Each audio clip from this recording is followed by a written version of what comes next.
grave, Doc. Thérapeute, bonjour. Pas de place pour la superstition. 13 jours après le mois de mai, 33 ans sans résurrection, sans enfoncer des portes ouvertes ou des clous dans mon corps, voici mon humeur en 666 mots, sur ordonnance du cardinal Barbarin, ici présente. Ô Marie, si tu savais, voilà en quelque sorte ma lettre à Dieu. Alors, première précision, hors de question de vous hâter d'être athée. Pour citer Bedos, Dieu soit loué, dépêchez-vous, c'est une valeur en hausse. Et ça, c'est grave, Doc.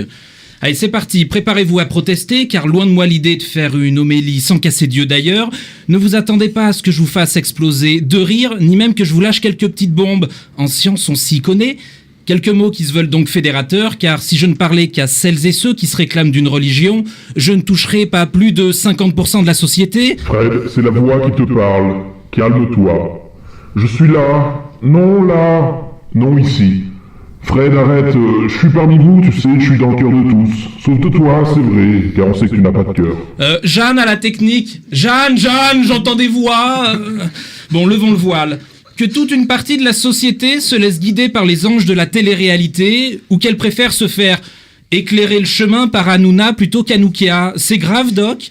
Télé-réalité encore, Danse avec le Tsar, ou comment les extrémistes orthodoxes rejettent le film Mathilda, plusieurs attentats depuis l'été. Charles y pense quoi de cette évolution des mentalités? Charles y pense quoi quand sur des couvertures de magazines renommés de vulgarisation, des maquettistes mélangent raison, rationalité, spiritualité? On fait le jeu de qui?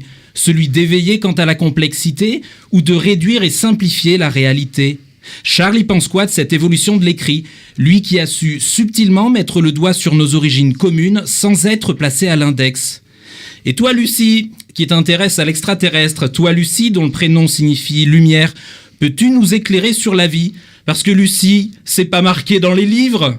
Alors oui, Lucie, toi qui portes le nom d'un ange déchu, aujourd'hui, 13 décembre, sans te mettre à nu, c'est ta fête. Et je pense que Copain serait ravi de t'entendre, chère Lucie, à défaut de te voir en chair, après en avoir vu une autre en os. Ancêtre commun, Lucie? À moins qu'Antoine, toi qui portes le nom de Padoue, un docteur de l'église, tu auscultes le sujet ou l'occulte? Histoire naturelle de l'évolution des espèces, Noé sera-t-il ton invité? Ou Alice, au pays des merveilles juridiques, toi qui nous as déjà quittés, Alice, ça glisse... Tatis, Fred, tu es sur un terrain glissant là, repens-toi. Positionner le scientifique comme humble devant la complexité du réel et y opposer une forme d'arrogance du religieux par rapport à une explication de Dieu comme créateur de tout. C'est grave, Doc. Faire appel à des exemples de scientifiques brûlés dans le passé. Galilée pensait pour toi.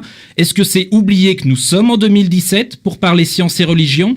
S'agit-il d'un argument d'autorité? Est-ce regarder et comprendre le passé pour mieux décrypter le présent, son contexte et choisir notre avenir commun? C'est grave, Doc. Charles y pense quoi? Et faire appel à des exemples de religieux qui auraient fait avancer la science, cela relève-t-il d'une forme de néoconcordisme? Ne doit-on pas considérer que religion et science sont incompatibles, au sens où elles ne sont pas du même ordre? Un pratiquant qui s'interroge sur sa foi, la questionne, la réfute et la remet en question, fait-il preuve d'une démarche scientifique? Après, je m'étalerai pas davantage sur les histoires de foi. J'en ai déjà parlé il y a environ 2 mois. Mot dièse autopromo.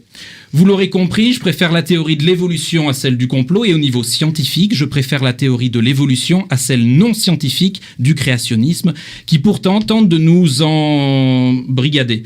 Et Charles y pense quoi? Donc, à défaut de bouffer du curé, je vous propose en fait de croquer ces petites religieuses, non pas en signe d'apaisement. Je ne lance pas une guerre des religions, ni un concours de paix.